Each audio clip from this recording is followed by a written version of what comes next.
It's time to take a ride on the Steelers Afternoon Drive with our co-hosts, Alan Saunders and Zachary Smith.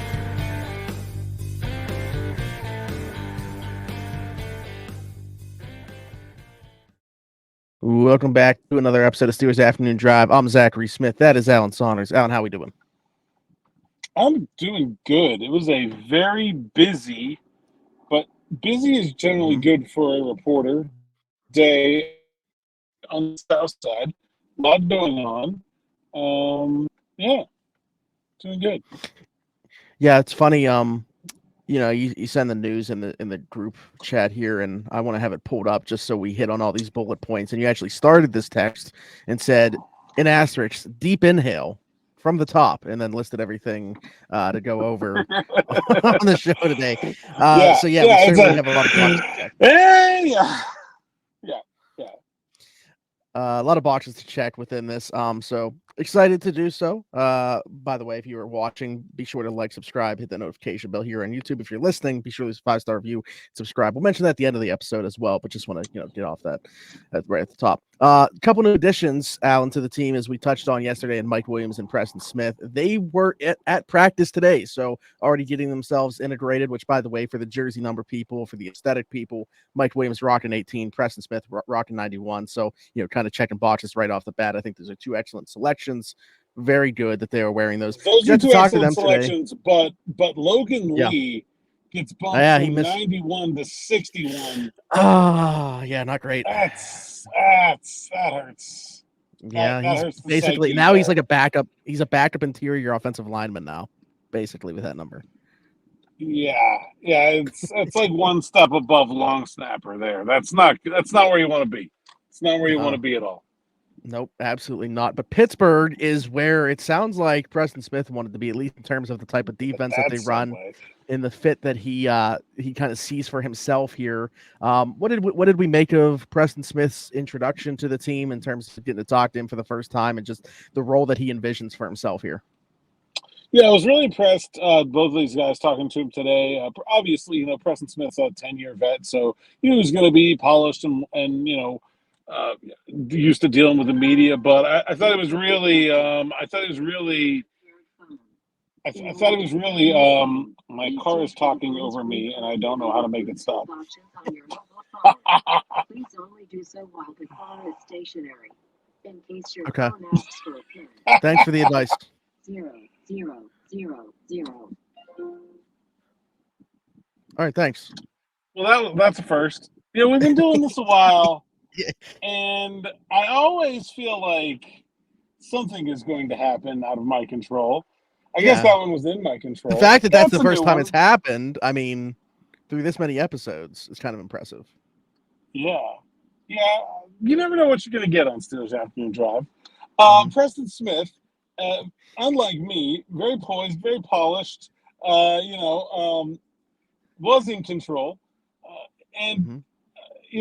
Really, I thought open about the process in a positive way. Like a lot of people would say, you would hear, he said he asked for a trade, and then it would come off negatively about the team that he was leaving. But it really never did. He said, they changed the defense with a new coordinator last year. I didn't feel like it was a good fit for me. I wasn't really being used the way I wanted to be used. I asked for a trade, and I was really happy that they sent me here. And you don't see that very often. I thought that was interesting. He's a big dude, man. Just to see him and speak to him in person, especially as he's going through the drills, lining up next to Nick Herbig, a very small edge rusher.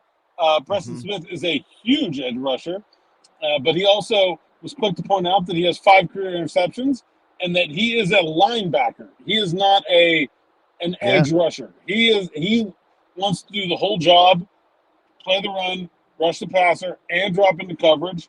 And he feels like that is what he is meant to be doing. He doesn't want to be a 4-3 defensive end, wants to be a 3-4 outside linebacker. And, the first thing I thought of when I thought of Pittsburgh was this scheme and how he had actually been watching it, because the Steelers have been playing primetime games recently and saying, like, that's the defense I want to be playing in. And then he got his wish. And then, after that, he said, I was actually still on the phone. I'm like, I better check what their record is. And then I was like, ooh, okay. Yeah, this is real good. Like, it's not, it's not just a good fit for the defense, but also, leaving the Packers, asking to leave a team that appears headed to the playoffs. You could go in, you could end up in Carolina. Sure. And the fact that I think he was very excited to be coming to a team very much still making a push for the postseason, and of course playing this defense that he seems to like, and a lot of good stuff out of Preston Smith, man. So wanting to get away from Green Bay, obviously because of the type of defense, not necessarily just wanting to get away from Green Bay, that checks the box there. Coming to a defense that makes more sense for him checks the box there. But how did he seem in terms of the reception that he would have to taking on a lesser role? Because obviously he knows who's here, who's in front of him. So did it seem like he would be, open to that? Did that get brought up at all? Like understanding that he doesn't have the same role that he would have in the past? I believe the direct quote was like, whatever they need me to do. I just want to help the team win. And, he said, I don't really care. I want to play, but what specifically my role is, obviously if the team traded for him, they have a plan for him, but he didn't seem to care how he's used. I talked a lot this morning about how I think the Steelers are trying to reduce the snap count and the workload for TJ Watt with this move and have a second wave of pass rushers. He didn't really talk about that, and neither did Mike Tomlin. Yeah. But I think that's pretty clear to me what the role is going to be for Preston Smith. Gotcha. We'll come back to him because I want to talk about, what Tomlin had to say about him, but I also want to talk about what Tomlin had to say about this player. Mike Williams also speaking today for the first time since being acquired by the Steelers. This one's even more interesting to me just because obviously the search for this type of player went on for so long and they had interest in him going back to free agency. So what did Mike Williams have to say? Another really good conversation. He's very excited about playing with Russell Wilson. Things did not go well between him and Aaron Rodgers in New York. He, I think, kind of took the high road and basically said, blamed him he acknowledged that he did not have a good connection with Aaron Rodgers, but then said, it was probably because he was coming back from an ACL, didn't have OTAs, didn't have a lot of training camp, didn't have preseason, so he didn't get that time to build a connection with Aaron Rodgers. But, of course, the logical flaw comes out later in the conversation when someone asks him, well, do you think it's going to be hard to develop a connection with Russell Wilson? And he said, no. And so it's clear that it was more than just the ACL that was not connecting between Williams and Rodgers in New York.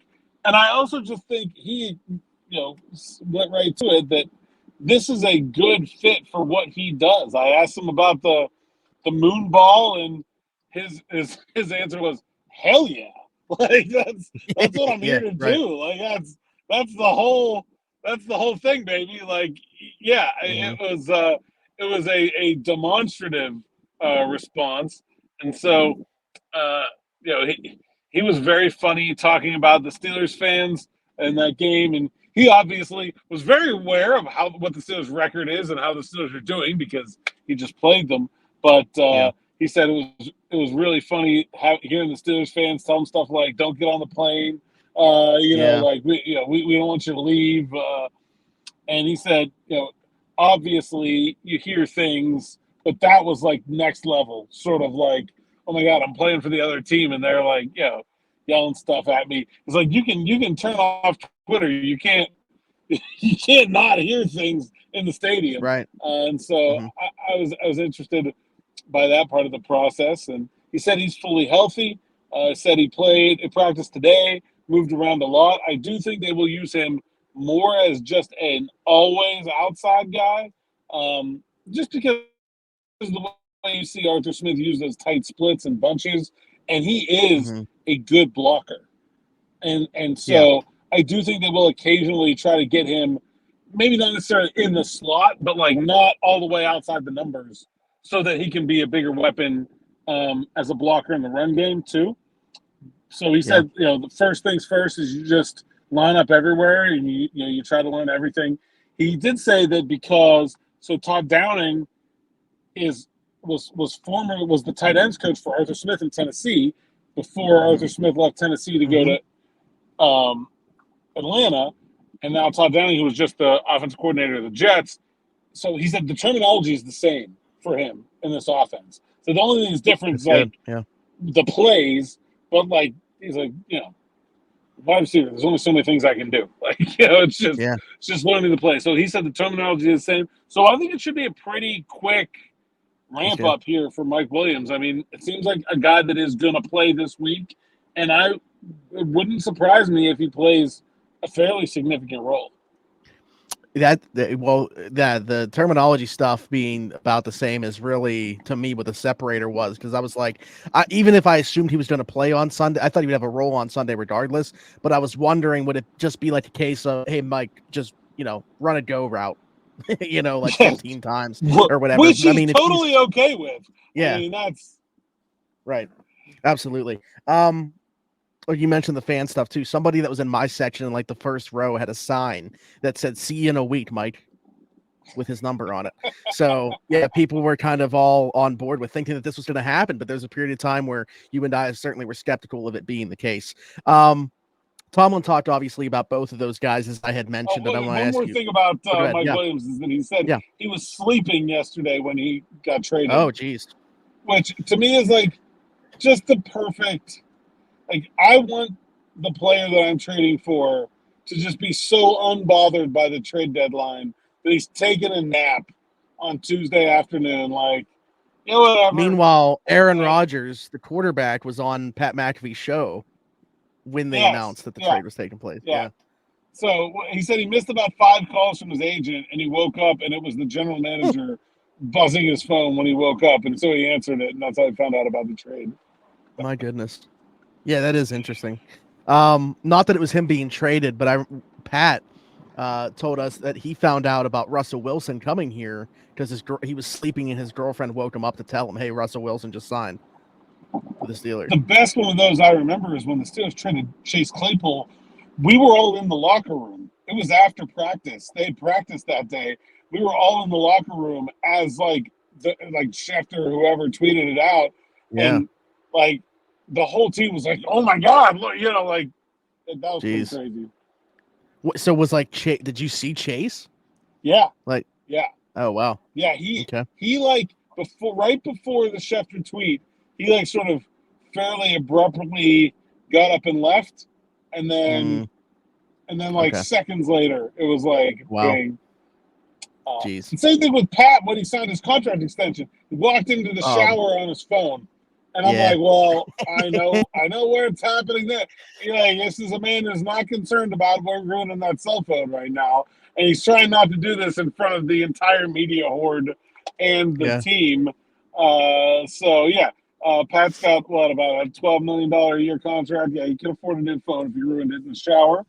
But I was like, well, that's what's happening in there. I'm going to have to ask him if he ruined that phone that day. Anyways, I wanted to ask about, Tomlin's reaction to acquiring these two players and, the fit that he thinks that they'll both have. I think that he specifically, I believe, mentioned, in regards to Preston Smith, we talked about maybe there's been a reduction in terms of the sack production, but he's obviously still been very good against the run, and he's a bigger body. Obviously, that complements nice to what's already there. So, yeah, what did Tomlin have to say about those two additions? Well, very little. He was asked. He was asked, what I can't remember which player it was about.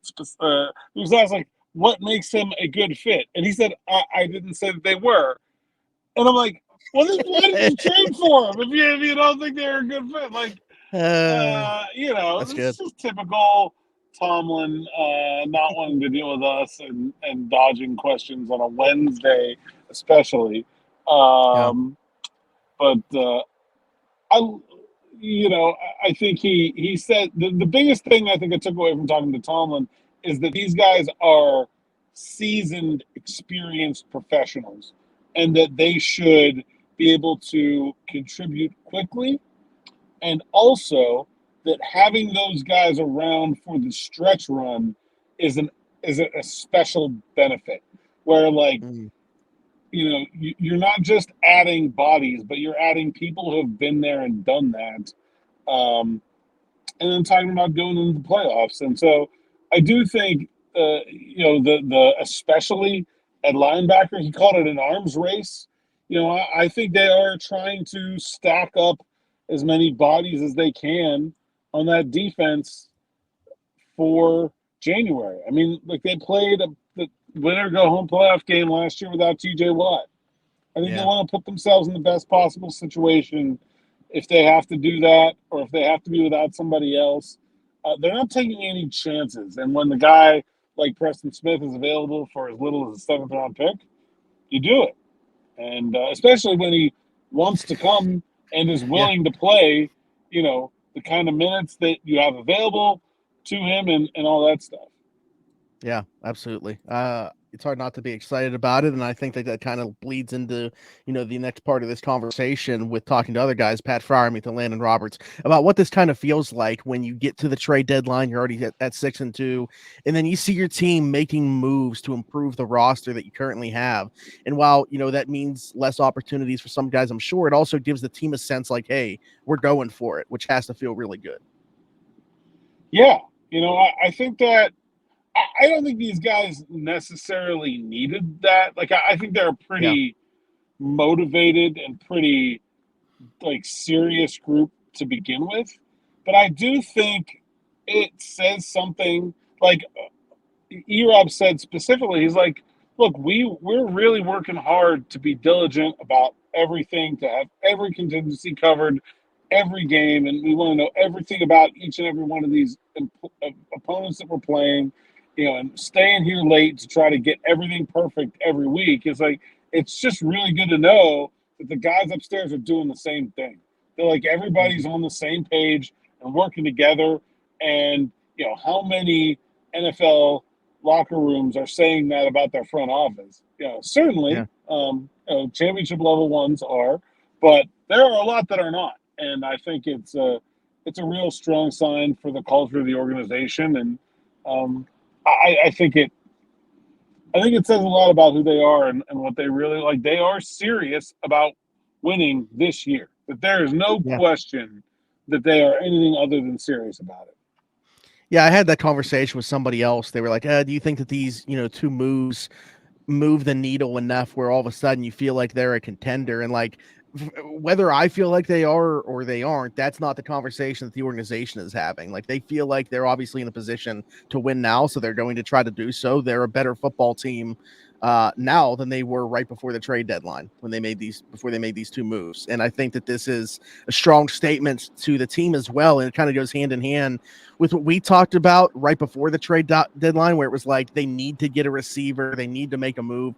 Like I said, I'm strongly against the idea typically of having to make a move just to make a move. Not saying that either one of these moves they made were that. But at the same time, I think that when you watch the other teams around the league kind of making moves from a Steelers perspective, and if I was in a player's shoes, I think, again, it just kind of reinsures my confidence and makes me feel really good about where we're at as a team when you see the team willing to pour resources into the current group that way. And I think they've earned it. I said that before. I think these guys have earned that investment. I think Adam Thielen would have been a move just to make a move. I don't think these are moves just to make a move. I think Williams is, although not the player he used to be, a perfect fit for the offense. And I think Preston Smith is a starter-capable player who's going to be a backup for the Steelers. Yeah, absolutely. And again, 7th-round pick. They went shopping for Mike Williams, and I don't know, Preston Smith fell down along the way, and he was on sale. I was in the grocery store the other Open day. box policy. I was in the grocery, and the Halloween candy's on sale. I'm not a big candy guy. Talked about this, but for whatever reason, there was just a bag of peach rings out there, and I was like, I haven't had a peach ring in 10 years. And then they were 99 cents, so I was like, $1? Yeah, come on. Who doesn't want peach rings for $1? That's Preston Smith. Preston Peach Rings Smith. I'm not sure if you would appreciate the analogy of Halloween candy being on sale. That's what he was, but there you go. Anything else? I in don't terms think the of, Peach Rings can request a trade. yeah, there you go. That's the one thing there. Um, No, I don't think anything else from Tomlin. He was pretty brief. Yeah. I did talk to Pat and Garrett. Also Williams also talked about just the fit for him in the offense and what he does to open up the rest of the offense. I know we talked about that a good bit, but just to sort of reinforce it, heard it from those guys about the idea of having a second deep threat and what that can do for the offense. And Pat Freiermuth went straight to, it's going to open things up for me and Calvin underneath. I thought it was really interesting that that's exactly how he worded that too. Like, they kind of already have before Mike had even practiced one time, that he already had in his head, I know right where this is going. Like, I can see how this is going to fit into the offense. Look at Pat thinking about himself first and foremost. How's this going to impact me underneath? Unbelievable. Main character energy from Pat Freiermuth. But you know what we normally do right off the rip is I asked you about injury updates, and we didn't touch on that just because I was so excited to dive into Preston Smith and Mike Williams stuff. Ben Skowronek, his window opened, his 21-day window. He returns to practice. Interesting. I'll be honest, kind of forgotten about him. Good special teamer. There was a point in time where I was like, just play him over the other receivers because I know he can at least block, but it'll be interesting to see if he has a role or what role that might be when he does come back.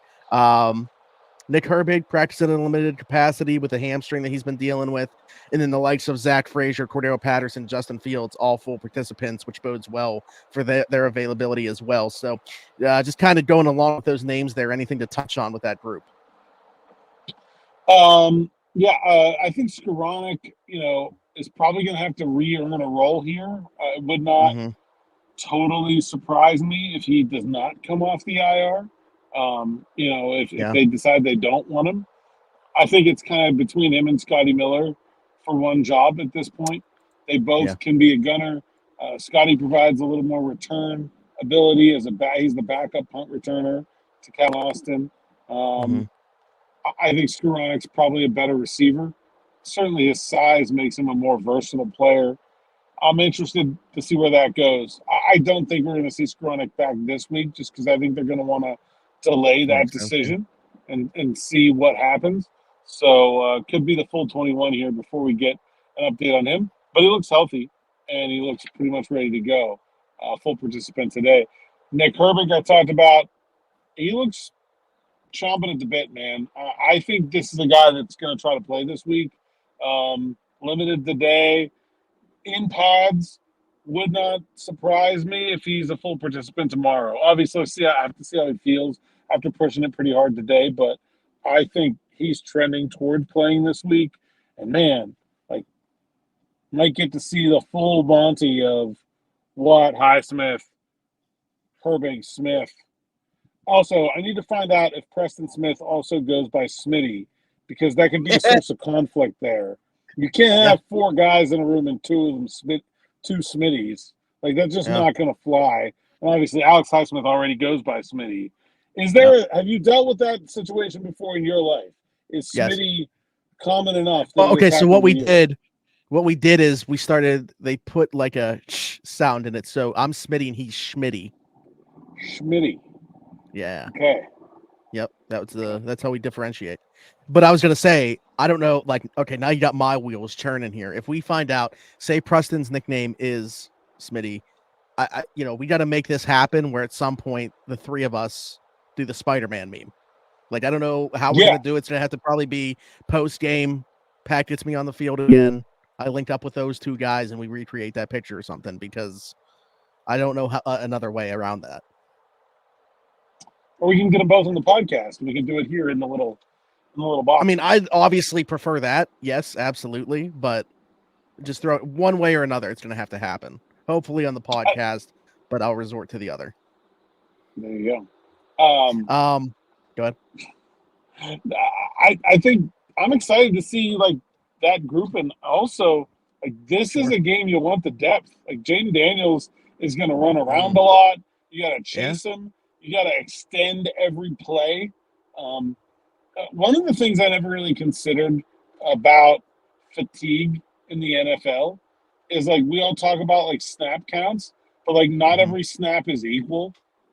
You know, like when Ben was out there and the Steelers had him and he was throwing the ball as soon as his third foot hit the ground every time, the offensive lineman would be like, yeah, we ran a lot of plays, but we didn't do any work.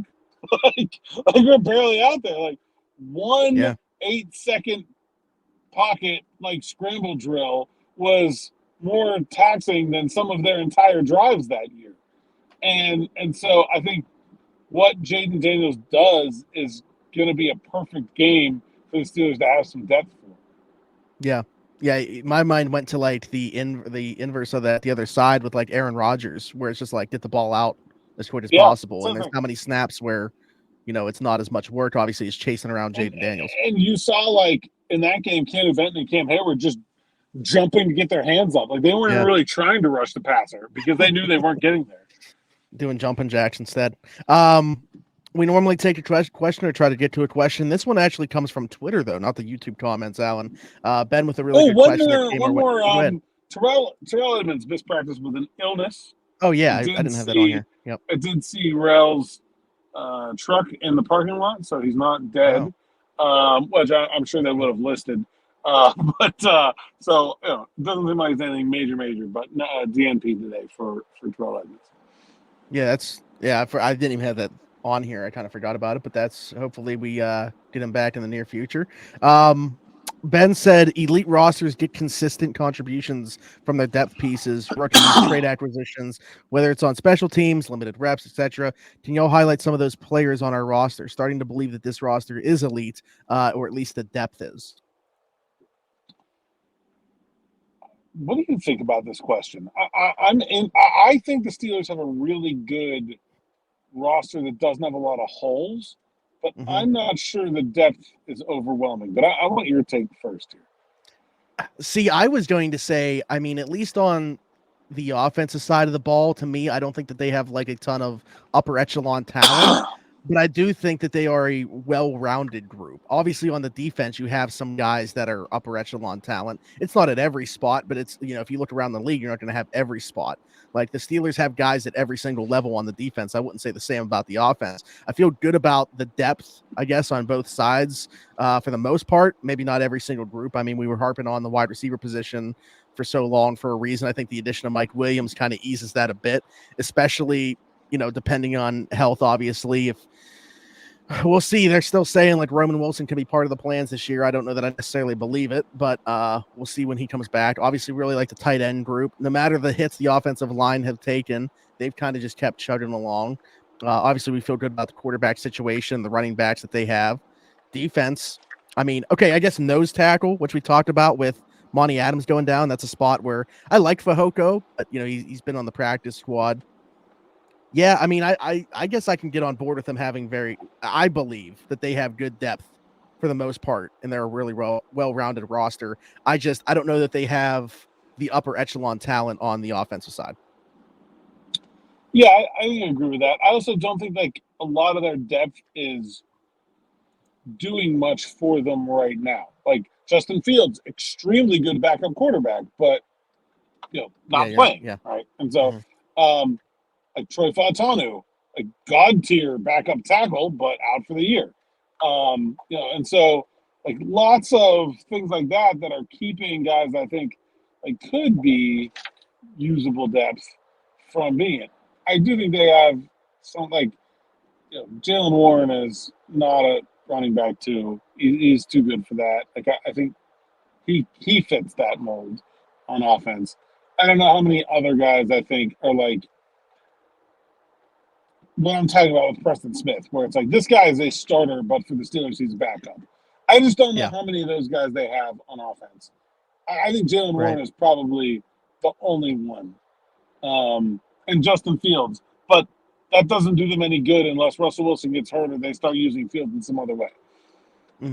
Yeah, I mean, unfortunately, they burn through that offensive line depth. But yeah, go ahead about the defense. Yeah. Now on defense, I do think I really like the way they have mix and match pieces at the bottom of the defense. Like, you have you have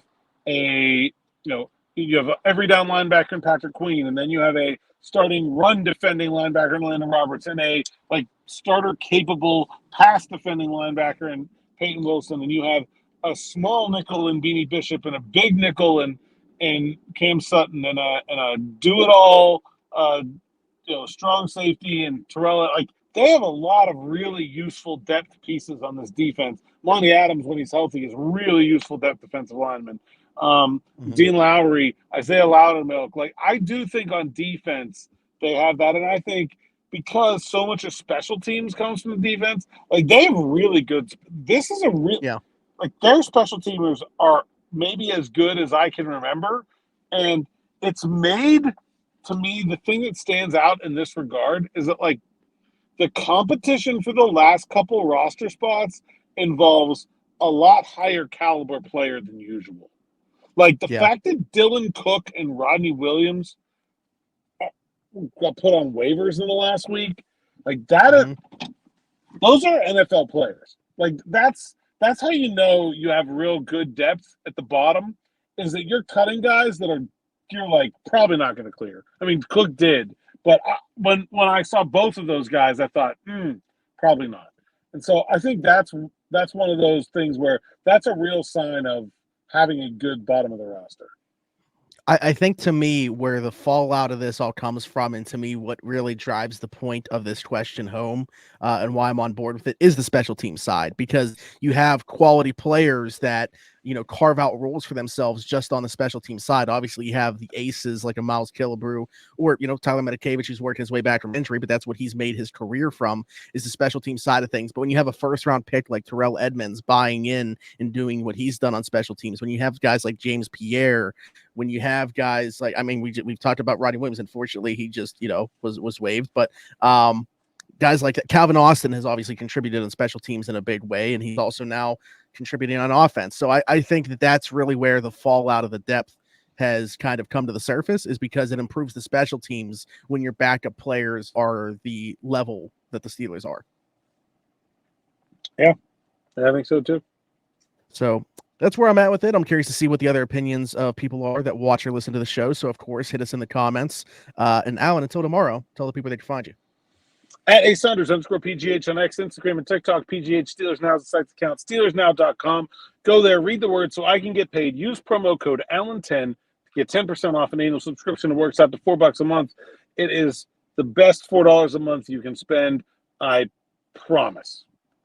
If you are a Steelers fan, just because of the ad-free reading experience at SteelersNow.com. If you're going there more than twice a month, just do it. It's so much better. And then also all the best stuff from me, DB, the whole rest of the Steelers Now team. Like, subscribe, hit that bell for notifications here on the YouTube channel. If you scroll up on YouTube, there's videos of Preston Smith and Mike Williams in their first practice. There's locker room video from Pat Freiermuth. There will be some videos from Smith and Williams. There's all kinds of stuff here. Morning Rush. Don't miss it. You may not even know that you're not subscribed. I've had people tell you, I thought I was subscribed. I'm not subscribed. Subscribe. And then you get a notification every time there's an episode. Make sure. And then click that bell as well, because you'll get that notification when you hit that bell. Hit us in the comments with your thoughts on anything that we talked about today, including the depth of this team, where you feel like it is compared to the rest of this league. Are they above average? Does everybody have the type of depth the Steelers have? Where are you at with that? Are they a more competitive team because of that depth? Let us know in the comments. If you are listening somewhere else, Apple, Spotify, wherever you get your podcast from, be sure to leave a 5-star review and subscribe over there. Just search Steelers Afternoon Drive, which is the same place that you can find us on TikTok, which, by the way, TikTok been doing really well lately. I think the last 6 TikToks have kind of broken the algorithm. I might have a clue what I'm doing now on that app and how to break through on that algorithm. So that's good news. And then find me everywhere, Zachary Smith, PGH. For Alan Saunders and myself, thanks for jumping in. Take another ride on the Steelers Afternoon Drive.